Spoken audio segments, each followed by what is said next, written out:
खबर बिहार देख रहे हैं आप। लोकमंच न्यूज में आपका स्वागत है। मैं हूं आपके साथ सुरभि राजपूत। बुलेटिन की शुरुआत करेंगे। सबसे पहले बात करेंगे गोपालगंज की। जिले में चोरों के हौसले बुलंद है। मामला मालवीय नगर थाना क्षेत्र से, जहां बेखौफ चोरों ने बाढ़ नियंत्रण विभाग के जूनियर इंजीनियर के घर में घुसकर लाखों रुपए के सामान और विभाग में टेंडर से संबंधित कागजात भी चुरा डाले। सूचना पर पहुंची पुलिस ने घटनास्थल का जायजा लिया। पुलिस की अगर माने तो घर में रखे करीब 15,000 रुपए नगद, लैपटॉप और 1.5 लाख रुपए के अन्य कीमती सामान चोरी की गई है। फिलहाल पुलिस ने मामला दर्ज कर लिया है और अज्ञात चोरों की तलाश में पुलिस जुट गई है। मालवीय नगर में आवास है मेरा, और इसमें जितने भी घरेलू सामान है, जैसे लैपटॉप हो गया, सिलेंडर हो गया, मिक्सर हो गया, और कुछ कपड़े थे, घड़ी उड़ी सब था, और कुछ डॉक्यूमेंट्स जो थे, विभागीय डॉक्यूमेंट्स, वो सब चोरी हुआ है। तो कब चोरी हुई? ये रात ही में चोरी हुई होगी, क्योंकि कल मैं 4 बजे से घर के लिए निकला। बाहर गए हुए थे? बाहर निकला। रात में अपने घर पे नहीं थे? रात में यहाँ पे मैं नहीं था, मैं अपने घर पे नहीं था। तो और मुझे सुबह जब मेरी दाई आई तो उसके द्वारा बताया गया कि घर में मैंने ताला टूटा हुआ है, सारा सामान बिखरा हुआ था। एक जूनियर इंजीनियर हैं, उनके घर में चोरी की वारदात हुई है। तो कुछ सीसीटीवी फुटेज आए थे, उसी को देखने के लिए और फर्दर टाउन थाना को इंस्ट्रक्शन देने के लिए आकर घटनास्थल का निरीक्षण भी किए, और जो क्लू मिला है उसके आधार पर आगे का अनुसंधान किया जाएगा। चोर स्थानीय हैं, इनकी संख्या 2 है, जल्द ही चोर पकड़े जाएंगे। सर, कितने की चोरी की गई है? ये तो एक्यूरेट लगभग कुछ बता नहीं सकते हैं, FIR में अंकित है, लेकिन कितना बजे हो? 1:42 लगभग 10 से 15 हज़ार की चोरी है। हमारे तो जहानाबाद में विधिक जागरूकता विशेष अभियान का शुभारंभ किया गया। कार्यक्रम के अनुसार जिले में अलग अलग पंचायत क्षेत्रों और आवासीय विद्यालयों में विधिक जागरूकता कार्यक्रम एवं घर घर दस्तक कार्यक्रम चलाया जा रहा है। जिले के हरासगंज प्रखंड के अंतर्गत विधिक स्वयंसेवक अरवल जिले में डॉक्टर राजेश चंद्र, पैनल अधिवक्ता, प्राचार्य एवं शिक्षक इरफान आलम, पारा विधिक स्वयंसेवक द्वारा बच्चों के मित्रता पूर्ण संबंध और उनके संरक्षण विषय पर जागरूकता की जानकारी दी गई। और घर घर दस्तक कार्यक्रम स्थानीय आशा कार्यकर्ता एवं आंगनवाड़ी कार्यकर्ताओं के सहयोग से चलाया गया। कटिहार में दर्दनाक हादसा हो गया। मामला बरारी थाना क्षेत्र के गुरमेला से यहां पर 9 लोग नाव में सवार थे। एक महिला समेत नाव से मोटरसाइकिल पार करवाने के लिए रखी गई मोटरसाइकिल भी नदी में डूब गई। स्थानीय लोगों की मदद से फिलहाल 8 लोगों को बाहर निकाल लिया गया। लोगों का कहना है कि हाट बाजार के दौरान नाव में सवार होकर नदी पार करने के दौरान रेत के पुल में टकराने की वजह से नाव पलट गई थी। स्थानीय महिला खुशबू देवी अब तक लापता है। स्थानीय लोगों की मदद से फिलहाल खुशबू देवी की खोजबीन जारी है। हम यहाँ पर आए हैं घटनास्थल पर। पब्लिक लोगों से जानकारी हुई है कि एक नाव पर कम से कम 8-9 आदमी सवार थे, जो नाव टकरा गई और नाव डूब गई है, जिसमें सभी लोग निकल गए हैं, लेकिन एक महिला और एक मोटरसाइकिल नहीं मिल रहा है, महिला भी डूब गई है। कटिहार में पुलिस अधीक्षक विकास कुमार और ADM विजय कुमार के नेतृत्व में औचक निरीक्षण किया गया।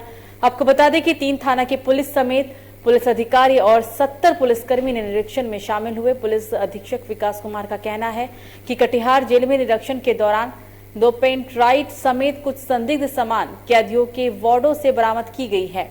बरामद सामानों की सूची बनाई जा रही है, जिसके आधार पर अब थाने में प्राथमिकी दर्ज की जाएगी।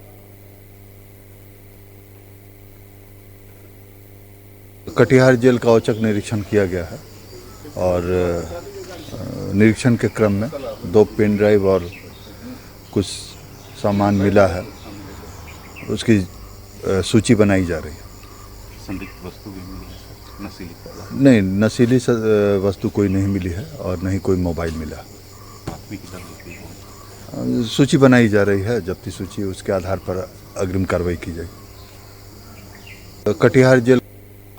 तो बिहार के मधुबनी से साफ सफाई न होने की खबर सामने आ रही है। लोगों में आक्रोश भी देखने को मिल रहा है। मामला मधुबनी जिले के हलराखी प्रखंड से।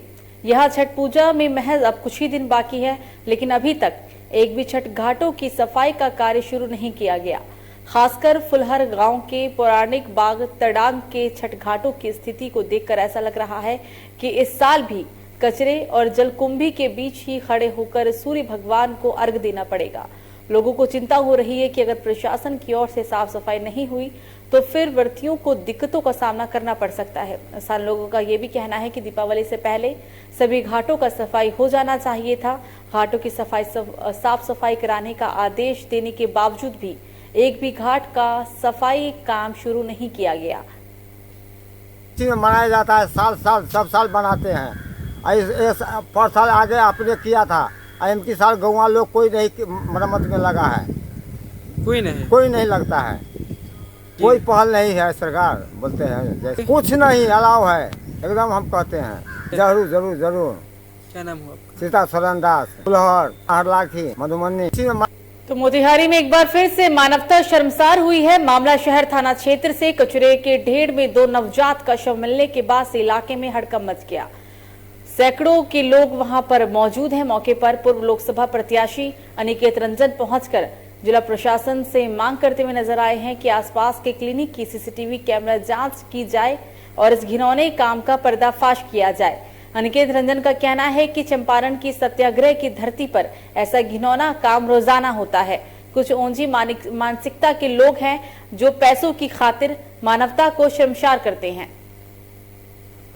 सदर हॉस्पिटल मोतिहारी चौक पर अभी यहाँ पे कचरे में 2 नवजात का शव यहाँ पे बरामद हुआ है। लगभग 5 महीने और 8 महीने का यह बच्चा देखने पर मालूम हो रहा है। और यहाँ पे ऐसा नहीं, प्रतिदिन यहाँ के आसपास कचरों में आमतौर पर बच्चों का शव प्राप्त हो रहा है, बच्चियों का शव प्राप्त हो रहा है, नवजात बच्चियों का शव प्राप्त हो रहा है। लेकिन अभी तक इतने माहौल होने के बाद, चर्चा होने के बाद भी इस पर रोक नहीं लग रहा है।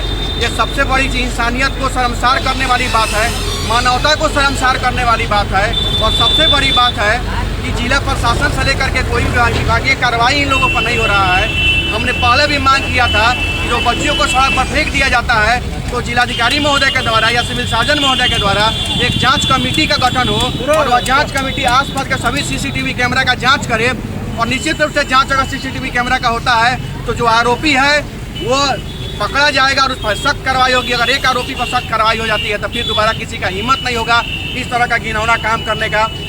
ये जो कचरा में बच्ची पाई गई है पूरे और पूरे रूप से मानवता को शर्मसार किया गया है। तो मुजफ्फरपुर माड़ीपुर के होटल द लैंडमार्क के उद्घाटन के मौके पर फिल्म अभिनेत्री स्वरा भास्कर ने प्रेस कॉन्फ्रेंस की। अभिनेत्री स्वरा भास्कर ने प्रेस कॉन्फ्रेंस के दौरान कहा कि वो बिहार कई बार आ चुकी हैं, लेकिन उनका सफर सिर्फ राजधानी पटना तक ही था, लेकिन वो उत्तर बिहार में आज पहली बार आई हैं।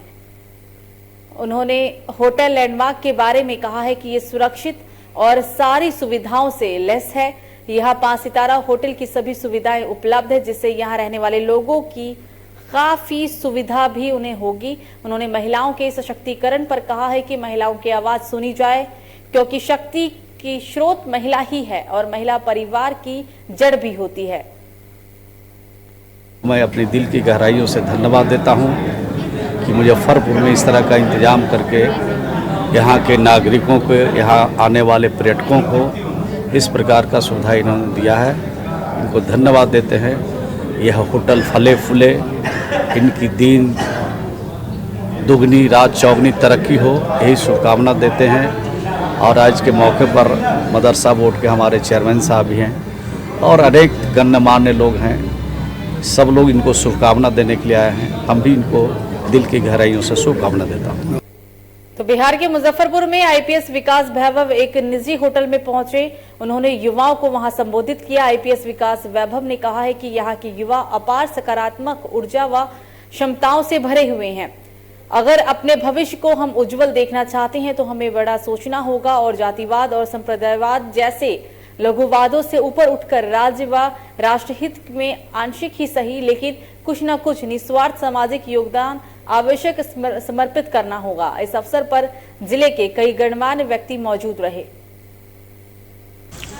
मैं आया था, मुजफ्फरपुर का जो इतिहास रहा है उस पर काफ़ी बातों पर चर्चा हुई और बात यही आई कि हमारे पूर्वजों की जो सोच थी, क्या हम उससे भटक रहे हैं, इस पर चिंतन करने की आवश्यकता है। और जब चिंतन करेंगे, स्वयं को जान जाएंगे हम क्या थे, तो इतिहास में इतनी प्रेरणा विद्यमान है कि वर्तमान और भविष्य को परिवर्तित कर सकती है जैसा हम चाहते हैं। इसी के लिए अभियान चल रहा है लेट्स इंस्पायर बिहार। और छुट्टी के दिनों में प्रयास करता हूँ कि सब जगह जाकर जहाँ संभव हो युवाओं से बात करूँ और बिहार में एक नई सोच को हम लोग उस सोच से प्रेरित होकर जो हमारी थी विकसित करने का प्रयास करें। धन्यवाद। मुजफ्फरपुर में जहरीली लाल पानी से कई लोगों की मौत के बाद अब प्रशासन की नींद खुल गई है, जिसके बाद प्रशासन ने जागरूकता रथ को रवाना किया। ये जागरूकता रथ ग्रामीण इलाकों में घूम घूम कर लोगों को शराब के खिलाफ जागरूक करेगा। जागरूकता रथ को जिलाधिकारी प्रवीण कुमार ने हरी झंडी दिखाकर रवाना किया है। इस दौरान जिलाधिकारी प्रवीण कुमार का कहना है कि लोगों को जागरूक करने के लिए 3 जागरूकता रथ को रवाना किया गया है और ये जागरूकता रथ लोगों को घर घर जाकर बताएगा कि शराब जानलेवा है, शराब का सेवन ना करें, शराब प्रतिबंध है, शराब का सेवन करने पर जेल भी जा सकते हैं और इसकी खरीदी बिक्री इतना करें और अगर ऐसा कोई करता है तो इसकी सूचना प्रशासन को दे। शराबबंदी के अभियान को और तीव्रता प्रदान करने के लिए और लोगों में जागरूकता फैलाने के लिए आज 3 जागरूकता रथ हम लोगों ने रवाना किए हैं, जिनके माध्यम से घर घर गांव-गांव में संदेश दिया जा रहा है कि शराब जानलेवा है, शराब का सेवन हानिकारक है, शराब यहाँ प्रतिषेध है, प्रतिबंध लगा हुआ है, जिसके चलते जेल भी जा सकते हैं लोग।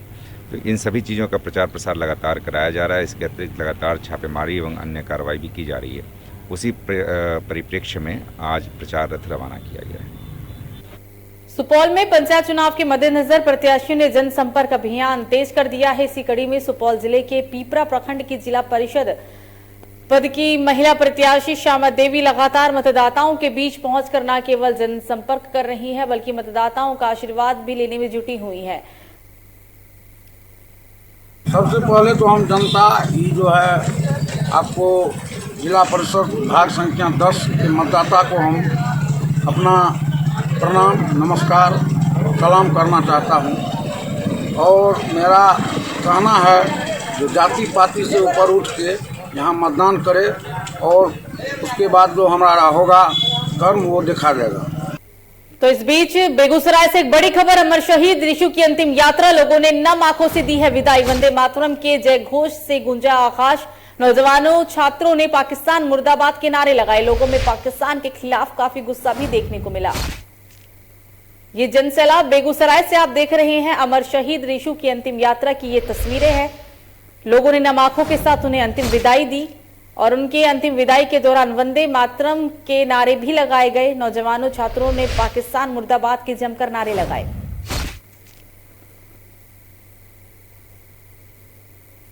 सहरसा में बदमाशों के हौसले बुलंद हैं। मामला बनगांव उत्तरी टोला से।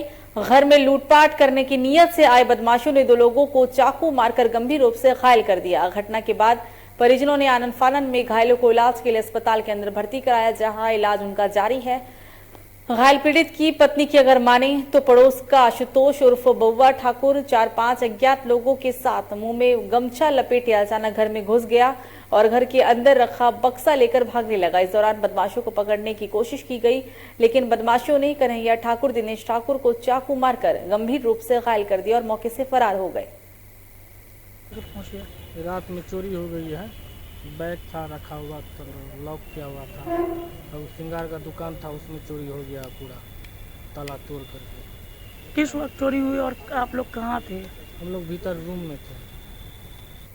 सर उसके बाद वो यहाँ से पता चला कि घर का चोरी हो गया, ताला टूट गया।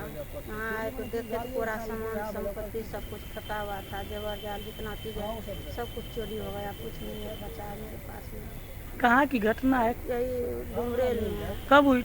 2 लोगों को चाकू लगा, क्या मामला है? मामला ये है कि 4-5 आदमी जो है आया घर पे, मुंह में गमछी मारे हुआ था और घर से जो है कुछ एगो बक्सा था, वो बक्सा लेकर भागने की कोशिश किया और बक्सा में कागज पत्र हो चाहे टका हो।